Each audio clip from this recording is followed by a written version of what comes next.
Bom dia, nobres alunos. Estamos de volta e agora nós vamos ao nosso último encontro através de um conteúdo teórico utilizando essa ferramenta. Pela previsão de QTS, nós estamos no penúltimo tempo, na verdade, pelo QTS nós estamos aí marcando o 18º tempo de 20 tempos ou 20 horas aulas da nossa disciplina. Isso porque a cada 2 encontros nós computamos 2 horas aula. Então esse primeiro para a transmissão desse último conteúdo e teremos uma previsão em QTS de resolução de dúvidas e aí fechamos 18 tempos de 20. Daí nós teremos apenas agora o nosso encontro para a nossa avaliação presencial, ok? Então eu tenho a certeza que esse é um conteúdo muito tranquilo. Nós vamos avançar e aplicar ou cobrar até onde chegarmos, mesmo que tenhamos mais conteúdo nos slides. Esse é um plus aí que a gente deixa para os senhores como material de apoio e fiquem à vontade para utilizar. Porém, nós logicamente só vamos cobrar em avaliação aquilo que nós tivemos a oportunidade de ministrar em vídeo, ok? Então, espero que vocês tenham entendido aí. Nós vamos caminhar no encontro de hoje e será cobrado até onde nós chegarmos no encontro de hoje, ainda que tenhamos mais slides depois que nós encerrarmos esse encontro, ok? Bom, na última vez que estivemos juntos, nós observamos e ministramos a respeito, ou terminamos aí, a questão do poder de delegar, né? Então nós vimos lá os níveis de autonomia para delegar. Nós vamos novamente pincelar aqui hoje, quando falarmos dos 6 passos para delegar com eficiência ou eficácia, e nós paramos exatamente aqui, nessa tela onde estamos. Então nós vamos retomar a partir de agora e de forma muito didática, muito prática, nós vamos caminhar aqui pelos o que chamamos aqui de 6 passos para delegar com eficácia. E aí a gente já imagina e já entende que delegar não é uma coisa assim simplória. Nós temos um passo a passo para delegar e delegar com o resultado que a gente almeja alcançar, ok? Então vamos lá. Para a gente ganhar tempo, já estão abertos aqui, sem muitas, vamos dizer assim, muitas firulas nas apresentações. Nós já estamos aqui com os 3 primeiros passos colocados aqui na tela. Então, primeiramente, antes de delegar, é preciso se preparar previamente, ok? Então, veja, parece uma coisa simples, uma questão de delegar uma responsabilidade, não é? Ou melhor, a autoridade, não é isso? Delegar a autoridade, a responsabilidade não se delega. Mas quando a gente delega, a gente precisa ter um mínimo de preparação. E aí os senhores vão entender o porquê a partir dos próximos passos. Primeiro passo, então, é preciso sentar, é preciso com calma estudar o que tem que ser feito e aí sim, a partir de uma preparação, partir para a delegação. Desculpem. Segundo passo. E aí a gente vai revisar o conteúdo que a gente viu na última aula. Defina o grau de autonomia atribuído a quem realizará a tarefa. Os senhores se lembram? Então nós temos aqui, e veja, eu estou reforçando a todo tempo, esse grau de autonomia, essa autonomia é em respeito a quem vai receber a tarefa, não é a quem está delegando. Então, ele tem autonomia para recomendar, os senhores lembram? Recomendar, buscar a melhor escolha e reportar. Não faz mais nada além disso. A autonomia de quem recebe a ordem ou a tarefa é para informar e colocar em prática. E aí a gente vai lembrar que nesse nível de autonomia ele vai ter a liberdade de escolher a melhor opção, vai ter a liberdade de iniciar a ação, porém precisa reportar a escolha e as razões pelas quais ele escolheu aquela linha de ação a quem delegou.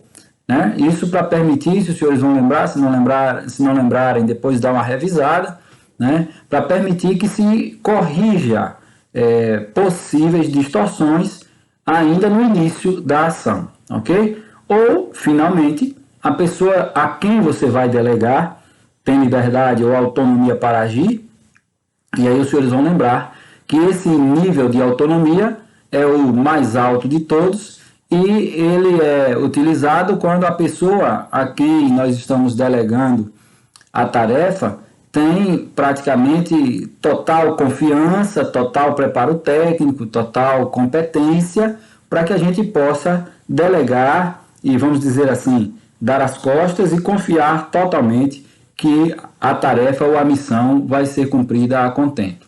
Primeiro, então, prepare-se previamente, defina, então, o grau de autonomia de quem realizará a tarefa. Recomendar, informar e colocar em prática ou agir. E terceiro passo, dos 6, estabeleça claramente o prazo para a execução da tarefa. Senhores, aí eu faço um parênteses, eu abro um parênteses e eu faço um destaque aqui, porque esse é um ponto que, inclusive, eu próprio confesso aos senhores que falho muito. Né?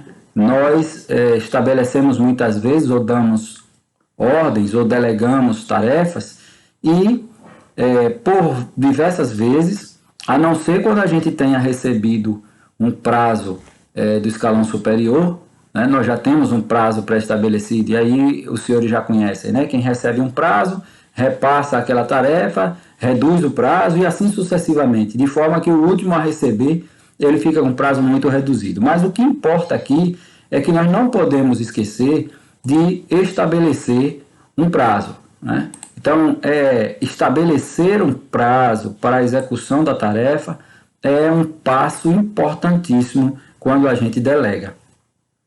Porque, por razões lógicas, se a gente não estabelece um limite, se a gente não estabelece uma data, um prazo para a entrega da tarefa, nós deixamos aquele que recebe a tarefa à vontade, no sentido de quando vai começar, se deve começar, e ele fica um tanto livre para tomar as decisões. Então, estabelecer um prazo é muito importante, né, dentre os passos que nós temos para delegar com eficácia. Quarto passo, defina claramente a tarefa a ser realizada. Parece óbvio, né? Mas nós podemos incorrer nesse erro.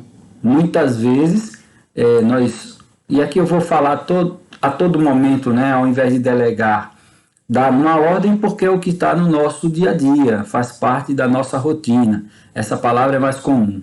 Então, muitas vezes, aquele que dá uma ordem, aquele que delega uma tarefa, ele não é claro ao dizer o que quer.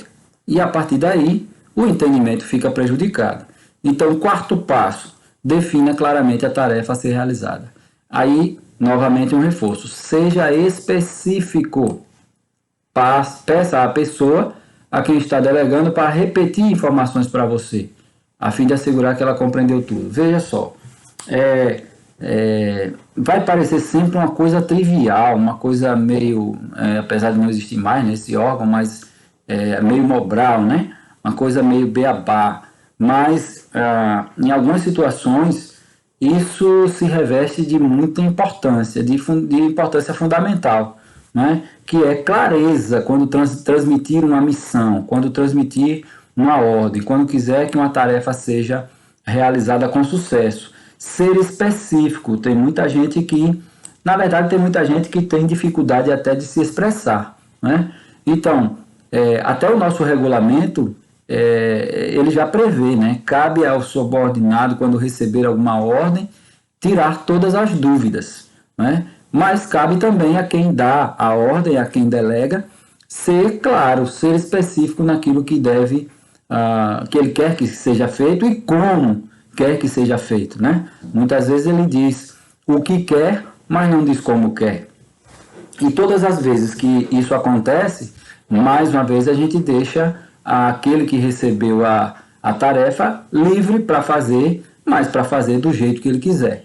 E aí depois a gente não tem como cobrar, porque pode ouvir daquele que recebeu a tarefa, mas o senhor não disse que queria assim o assado, apenas me mandou fazer, tá? Então tá aqui, gente. Quarto passo, definir claramente a tarefa. Quinto passo, determine pontos de verificação. Tá? O que é isso? Ao longo do período, e veja bem, não desassocie o conteúdo aqui ministrado, ele se une, ele é uno, ele é um só, né? Então, lá atrás, nós já vimos a questão do prazo, tá? E sobre tarefas que exigem, ou tarefas que são urgentes, tarefas que são de curto prazo. Então, entenda e a gente volta mais um pouco ainda lá no conceito de liderança, que não há uma forma ideal, uma forma única de liderar. Então a gente vai, claro, a todo momento estar trazendo à tona aquilo que a gente já abordou aqui, tá? Então, logicamente, por que eu estou dizendo isso? Porque, logicamente, nós temos aqui determinar pontos de verificação para checar quando das reuniões. Isso é lógico para tarefas que você tem um tempo considerável, onde você possa fazer reuniões para checagem dos resultados. Então, aqui para citar um exemplo, então, quando eu me preparava antes, já sabendo que ia sair agora de férias, eu determinei que fosse refeito ou atualizado todo o inventário do Cefap, da unidade, né? E para isso eu dei um prazo, e o prazo foi elástico, eu dei um prazo de 30 dias. Então, veja só, eu tinha um prazo de 30 dias, um mês, e eu tinha como, se for o caso, a periodicidade. Quem estabelece, logicamente, é aquele que delega, de acordo com a necessidade e de acordo com a complexidade da tarefa. Então, eu podia perfeitamente marcar reuniões semanais para checar como estava caminhando o inventário. Da mesma forma, eu determinei que fosse feito todo o inventário também de material bélico, também no mesmo prazo. Eu estou só dando um exemplo que é óbvio aqui, né? Um exemplo só para ilustrar. Então, veja, eu tinha uma tarefa aparentemente simples, já que a nossa PM4 determina e tem um prazo de envio de inventários. Então, é lógico, é de se esperar que o inventário esteja escriturado. Ele só precisa ser atualizado, né? Então, logicamente, nós temos uma dificuldade grande, eu estou falando aqui de inventário de material, porque a gente faz o inventário, cada coisa em cada ambiente, e depois os detentores dos ambientes, eles modificam os locais e não atualizam o seu inventário, né? Mas, enfim, voltando aos pontos de verificação, é basicamente isso.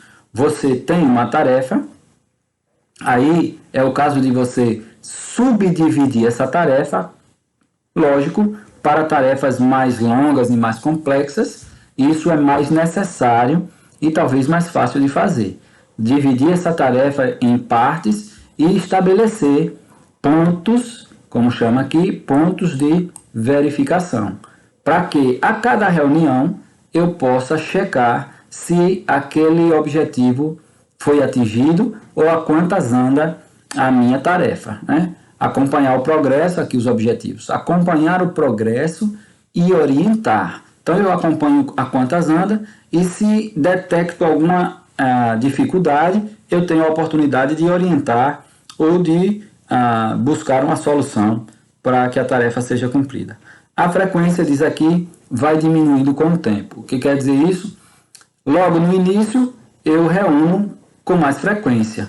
Eu posso ter reuniões, por exemplo, a depender do tempo da tarefa, semanais. E a partir do momento que eu percebo que a coisa já está andando, eu já orientei, não está tendo tanta dificuldade, a partir daí eu posso aumentar essa periodicidade. Então a reunião, ao invés de ser semanal, passa a ser quinzenal. Para tarefas mais longas, eu posso, depois que tudo está já redondinho, eu posso estabelecer uma reunião mensal ou a cada 20 dias. Enfim, os senhores entenderam. O importante é que nós estabeleçamos pontos de verificação para checar, gente. Para checar. Lembram do POREOF? É aquele ponto fiscalização, para que a gente observe se a tarefa está sendo cumprida. Parece coisa simples, mas é uma coisa que, infelizmente, temos perdido na nossa caminhada, na nossa atividade profissional, no campo administrativo principalmente. E os senhores estão num curso de habilitação de oficiais de administração. Uma coisa que eu gosto muito de usar, eu estou demorando mais nesse ponto porque eu julgo de grande importância. Na outra turma eu tive a oportunidade de ministrar a parte de gestão de pessoal também, né? E eu digo sempre que a parte de planejamento ou a atividade de planejamento no Brasil, ela é muito nova. Aí alguém vai dizer, não, mas já tem mais de 10 anos. Gente, isso aí quando se fala de contexto histórico, que trabalha com séculos, com eras, isso é nada, né? Então, e se for comparar com outros países, em que pese o Brasil ser um país muito novo, né? Se for comparar com os países do velho continente europeu, com os próprios Estados Unidos, então a gente é muito novo. E a nossa formação também provoca grande dificuldade na questão de administração e planejamento. Para que os senhores tenham ideia, o brasileiro tem extrema dificuldade de trabalhar com norte-americanos ou com asiáticos, porque eles são muito criteriosos, muito sistemáticos, e nós não estamos acostumados com isso, né? Nós vamos normalmente naquela coisa do jeitinho, no bom sentido, se é que há bom sentido, na malandragem, né? Sem muito prazo, sem muito estresse. E aí, quando vamos trabalhar em conjunto com esses profissionais, nós temos muita dificuldade. E eles também, a recíproca é verdadeira. Então, há documentos que a gente usa na parte de gestão, de administração, como eu creio que boa parte dos senhores ouve falar, como plano de ação, né? Estabelecer o que, quando, quem, como, quanto vai custar. Coisa simples, uma tabelinha simples que, se a gente aprender a utilizar, a gente vai diminuir em muito a probabilidade de erros e vai ficar mais tranquilo, porque vai ter ferramentas para controlar, para fiscalizar e controlar, né? Outro erro que a gente comete muito, não atribuir a tarefa a uma pessoa, né? Talvez a gente tenha a oportunidade, eu posso até mandar para vocês por meio da turma, é uma coisinha simples, mas vocês podem procurar na internet também, né? A fábula das 4 pessoas, eu acho, era todo mundo, ninguém, qualquer um e alguém. Então, toda vez que a gente não atribui a tarefa a uma pessoa, a gente corre o risco de a tarefa não ser cumprida e a gente não ter a quem cobrar, tá? Falei um bocado nesse ponto, vou só revisar essa tela. Então, nós temos ponto 4, ou passo 4, defina claramente a tarefa, seja específico, não dê margem a interpretações dúbias, e determine pontos de verificação. O último passo, 6º, faça uma recapitulação. Outra vez, bem, eu estou lidando com criança, depende. Você é quem vai conhecer o seu liderado, o seu subordinado, e vai saber, você vai entender, só nisso aqui que eu estou falando, que tem gente que vai precisar sim recapitular. Faça uma recapitulação completa, diz aqui, e verifique nessa recapitulação, ou ao final, o que correu bem, o que deve ser aprimorado e o que pode mudar, né? Isso é aprendizado, né? Então, recapitular após a finalização da tarefa tudo aquilo que foi feito, né? Isso faz parte do ciclo do planejamento. A gente planeja, executa, ajusta, ou checa e ajusta. Planeja, executa, checa e ajusta o tempo inteiro. Esse ciclo é interminável. É outra ferramentazinha, outro ciclo que, se a gente aprender a usar, a gente só vai melhorando a nossa atividade, né? Tanto aqui na atividade policial, e aqui eu faço mais uma crítica à nossa atividade do ponto de vista principalmente técnico, operacional e profissional. A nossa instituição ela deixa muito a desejar nos estudos de caso, né? Então, por exemplo, e aqui de novo tenho sempre que me lembrar e frisar aqui, né, nossos colegas bombeiros, músicos e de saúde, essas coisas que a gente vai falando aqui são perfeitamente aplicáveis na sua área também. Voltando então aqui eu me lembro sempre na Academia de Polícia Militar do Bonfim que nós tínhamos semanas inteiras, eu digo a Polícia Militar da Bahia, não é nem a academia, de seminários a respeito de temas específicos. Eu cito sempre esse exemplo, o seminário sobre abordagem, né? Onde naquela semana eram trazidos para o ambiente acadêmico os melhores naquela técnica, naquela atividade, e naquele ambiente eram trazidos também estudos de caso, ou seja, ocorrências de sucesso, ocorrências que deram certo, ocorrências também que deram errado. Essas situações eram trazidas para a sala de aula, para a prancheta, para se analisar o que ocorreu. Ocorrências, por exemplo, onde um companheiro veio a óbito e aquilo ali era analisado, né? Qual a posição que ele estava? Ele estava, dando um exemplo aqui, né? As posições das guarnições ou dos integrantes das guarnições na viatura no momento de abordagem. Eu me lembro, os senhores devem lembrar também, do tempo em que nós nos abrigávamos atrás da porta da viatura, né? E com o tempo, alguém morreu porque estava atrás da porta, mesmo fazendo o que tinha que fazer, e isso tinha que vir para a sala de aula, tinha que ser estudado, tinha que ver o que foi que aconteceu. E a partir daí vai se chegando às conclusões, né? Então, a munição do marginal evoluiu, o armamento evoluiu, a própria lataria do carro está mais fraca. Então, chega-se à conclusão que aquele não é mais um lugar seguro. E daí passou-se a utilizar, por exemplo, o bloco do motor como proteção, por conta do volume de ferro que tem ali. E aqui, senhores, eu não estou desviando do foco nem fugindo do assunto. Nós estamos aqui exatamente falando nesse ponto aqui. O que correu bem, o que devemos aprimorar, o que devemos mudar. É o aprendizado, né? Após a execução de cada tarefa, eu disse aqui uma ocorrência, uma tarefa no ponto de vista técnico operacional, mas a gente pode ir para vamos voltar aqui, vamos para um simples desfile de 7 de setembro, que nós não tivemos esse ano, né? Então, a gente planeja, a gente executa e depois todas as nossas tarefas, elas precisam voltar para uma análise, para correção de falhas, né? Nós não escrevemos muito planos, então a gente precisa escrever e precisa corrigir para que numa próxima edição ou tarefas repetitivas elas fiquem cada vez mais eficazes, cada vez mais eficientes, ok? Ok, senhores, voltando só para a gente retomar o raciocínio, os 6 passos: prepare-se previamente, defina o grau de autonomia, recomendar, informar, colocar em prática ou agir, estabeleça claramente o prazo, lembrem-se, tem que ter o prazo, né? Defina claramente a tarefa, não permita dispersão ou mais de uma interpretação. Para isso você pode chamar aquele que recebeu a tarefa e pedir que ele repita o que foi delegado. Determine pontos de verificação, isso é muito mais fácil em tarefas de longa duração. E, por fim, faça uma recapitulação completa e veja o que ocorreu bem, o que pode aprimorar e o que deve ser alterado, ok?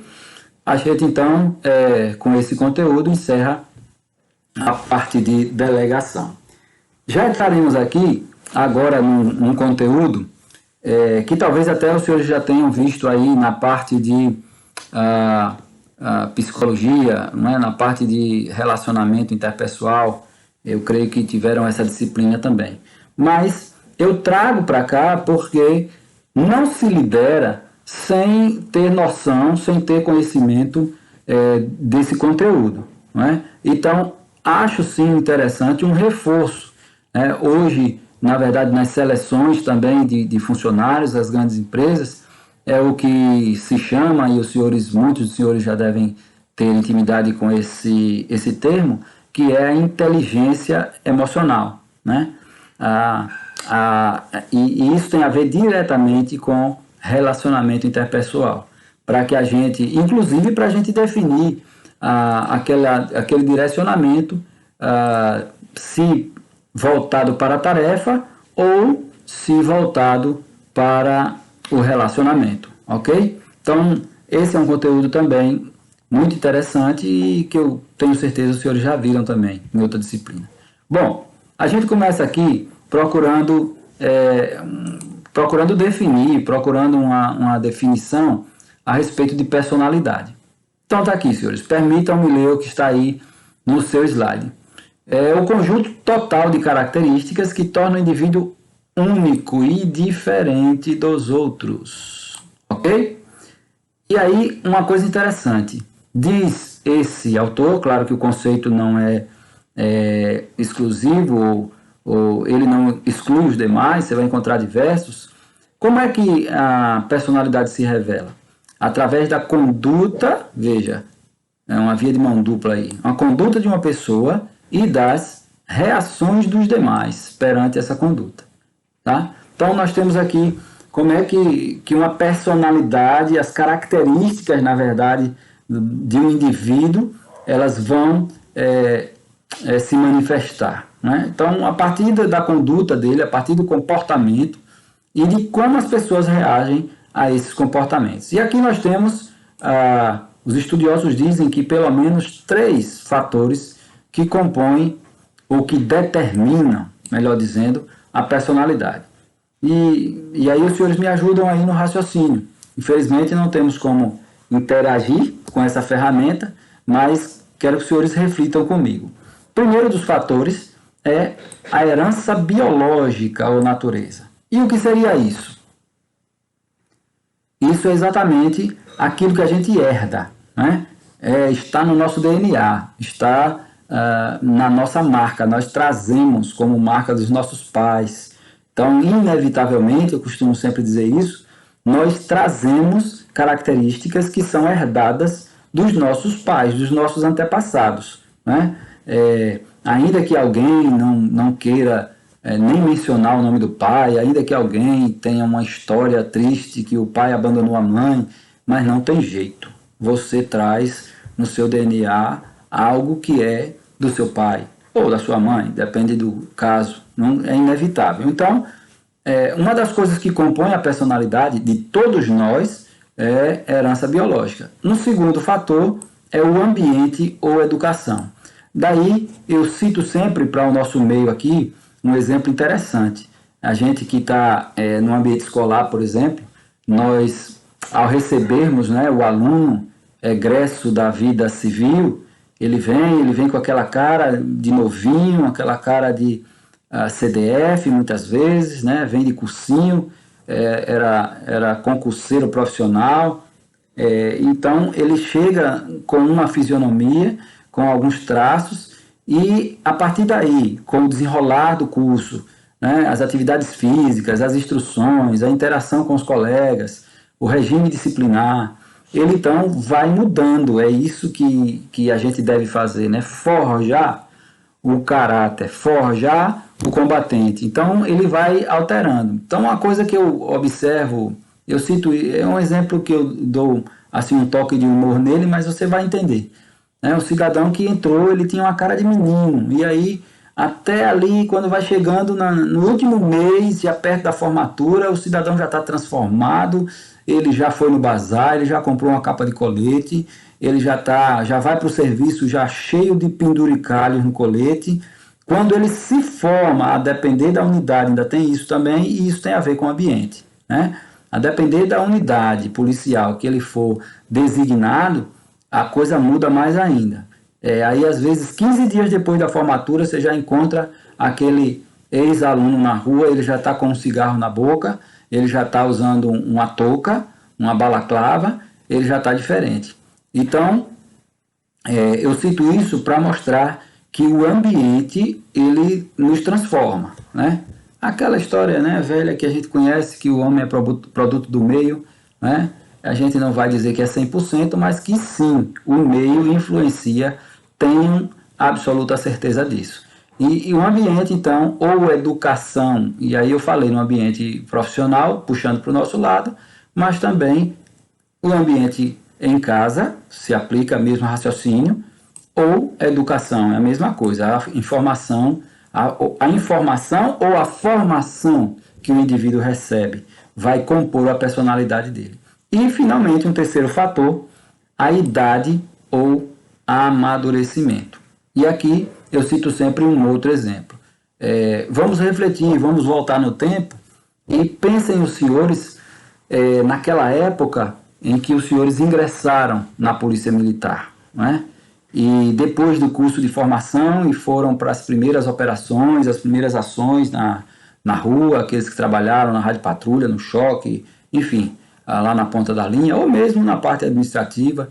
Quantas coisas nós fizemos, e aí eu me incluo, né, que se fossem repetidas hoje, nós faríamos totalmente diferente, né? Isso por quê?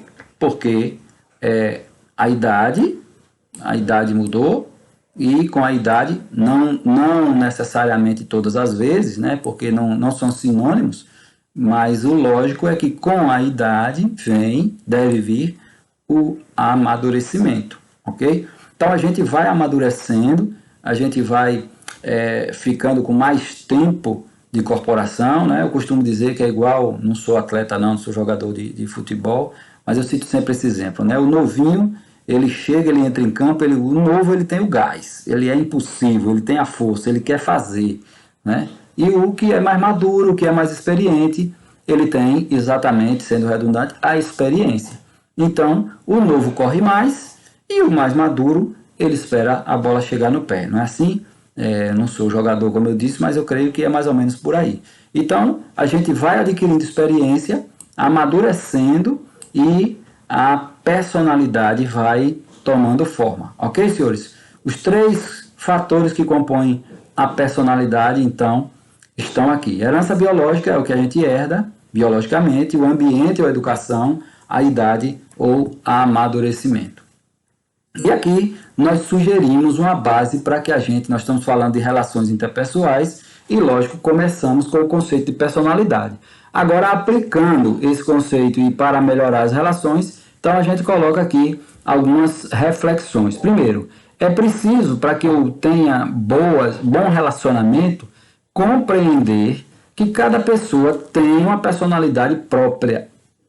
E essa personalidade é a personalidade que precisa ser respeitada, tá? Isso não quer dizer, não é sinônimo, desculpem, de eu aceitar ou até concordar com tudo que o outro vai fazer. Não é isso. É respeitar, né? Então, lembra o que eu disse? As pessoas são diferentes, as origens são diferentes, as motivações são diferentes. Até aí, na própria turma do CHO, as motivações são diferentes, os objetivos são diferentes, né? Tem gente que é mais antigo, tem gente que é mais moderno, tem gente que vai terminar o curso com a classificação mais acima, outro mais abaixo, e a partir daí começa um novo ciclo. Então, cada um tem uma visão diferente. Nós tivemos colegas que pediram desligamento ao longo do curso. E, no entanto, a maioria esmagadora permanece frequentando as aulas. Por que será que esses saíram? Então, é outra personalidade, eram outros objetivos, visualizavam uma outra situação e, no meio do caminho, acharam por bem, acharam melhor deixar o curso, ok? Então, para que eu me relacione melhor, eu preciso entender que cada pessoa é diferente da outra e que eu preciso respeitar, ok? Uma outra coisa, eu preciso entender que cada um traz consigo necessidades, e aí prestem atenção, necessidades sociais, necessidades materiais, necessidades psicológicas e espirituais. Elas precisam ser satisfeitas, não é? Os senhores devem ter ouvido falar aí, pelo menos quem é da área da administração, na pirâmide das necessidades de Maslow, né? Um grande teórico aí da administração. Então, a necessidade que fica na base da pirâmide são as necessidades fisiológicas, ou seja, aquelas que são inatas do ser humano. Então, eu tenho a necessidade de me alimentar, de dormir, né? A necessidade na parte sexual, isso é inerente ao ser humano e são necessidades que precisam ser atendidas, né? As necessidades fisiológicas.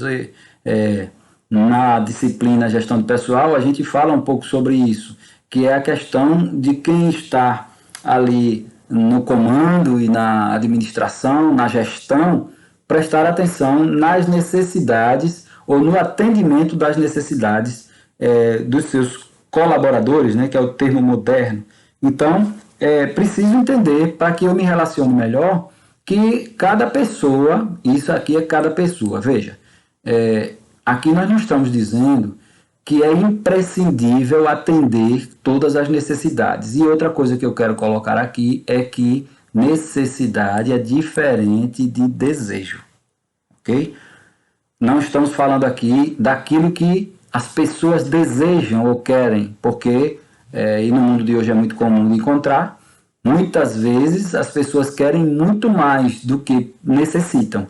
Então, o que nós precisamos estar olhando é que as pessoas têm necessidades, tá? E aqui nós temos as categorias, né? Necessidades sociais, de interação, de pertencimento a um grupo, necessidades materiais, as pessoas precisam do seu sustento, né? As pessoas precisam da sua recompensa financeira, psicológicas, né? Uns mais do que outros. Nós temos pessoas, não se enganem, que trazem muitas necessidades no campo psicológico e isso muitas vezes ajuda e outras atrapalha a interação grupal e também espirituais. E aí vai no campo que é da fé, da religiosidade de cada um. Ok, pessoal?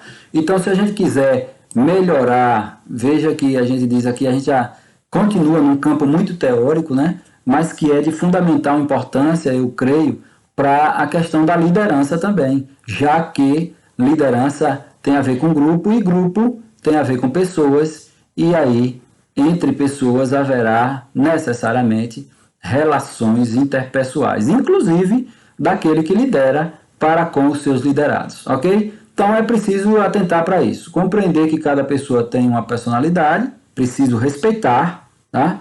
Não quer dizer que eu vou acatar, mas eu preciso respeitar, e as necessidades de cada um, que também precisam ser, veja, esse é o entendimento. A pessoa tem uma necessidade e na cabeça dela, ela precisa que aquela necessidade seja atendida. E quem lidera precisa enxergar, identificar isso e entender isso, se quiser uma melhoria na relação interpessoal, ok? Aqui, mais uma afirmação, relação interpessoal, disposição interior, aceitação do outro. E aí, tem ele continua dizendo, transparece no modo de falar, de olhar, na postura e, sobretudo, no agir, né? Então, há uma outra afirmação que vai dizer que nós estamos comunicando o tempo inteiro. Você não precisa falar nem verbalizar para se comunicar, né? Quantas vezes alguém já disse algo para nós apenas no olhar, né? Aqueles que são casados aí há muito tempo já sabem, quando pisam na bola, já entendem, basta olhar. Nós que fomos criados, né? Eu creio que todos nós aí fomos criados em outro tempo, né? Muitas vezes só o olhar dos nossos pais, e pelo menos na minha casa era assim, mais do pai do que da mãe, né? Bastava meu pai olhar e eu já entendia a mensagem. Isso é exatamente a questão da comunicação. Então, a gente precisa prestar atenção, porque muitas vezes a gente, com um olhar, com um comportamento, né? E, lógico, muitas vezes no falar, a gente demonstra que não respeita, que não aceita, que é contrário, não é? Existem várias formas de dizer a mesma coisa. Então, veja, a relação interpessoal, que está dito aqui, é a disposição interior, é a aceitação do outro.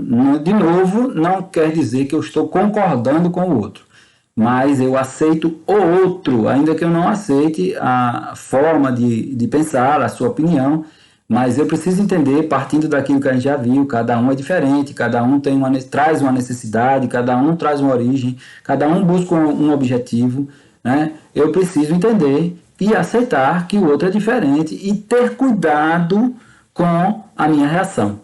Porque muitas vezes a minha reação já demonstra e cria muitas vezes muros, né? Estabelece uma resistência, ok? Eu vou caminhar encerrando, nós estamos aí já há uns 40 minutos, com esse pensamento do filósofo Aristóteles. É muito interessante para refletir. E vejam se não é isso mesmo que acontece. Ele diz: qualquer um pode zangar-se, ficar com raiva. Isso é fácil, mas zangar-se com a pessoa certa, na hora certa, pelo motivo certo e da maneira certa, isso não é fácil. Então, quantas vezes, né, a gente talvez chega estressado depois de 12 horas de serviço e chega em casa, o filho pequeno, o bebê vai lá e está chorando e a gente explode ou com a mulher ou com a criança e manda que tire de perto quando ela ficou o dia todo na ausência do pai ou da mãe, e quando a gente chega, a reação primeira que tem é essa. Então, isso aqui exatamente, a gente está estressado, a gente traz o estresse e aí descarrega na pessoa errada. E normalmente quem recebe é a pessoa errada.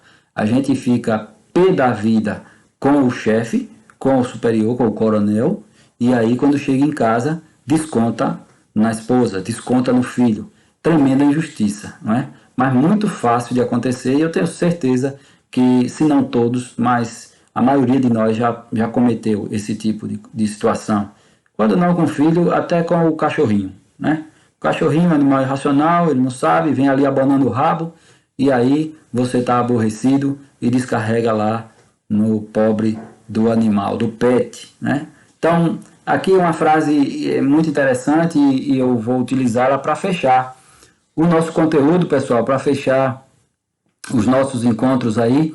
Então, nós podemos explorar na nossa avaliação até esse slide, ok? Foi bom que ficou bem claro aqui. No pensamento de Aristóteles, ó, nós podemos cobrar até aqui, ok?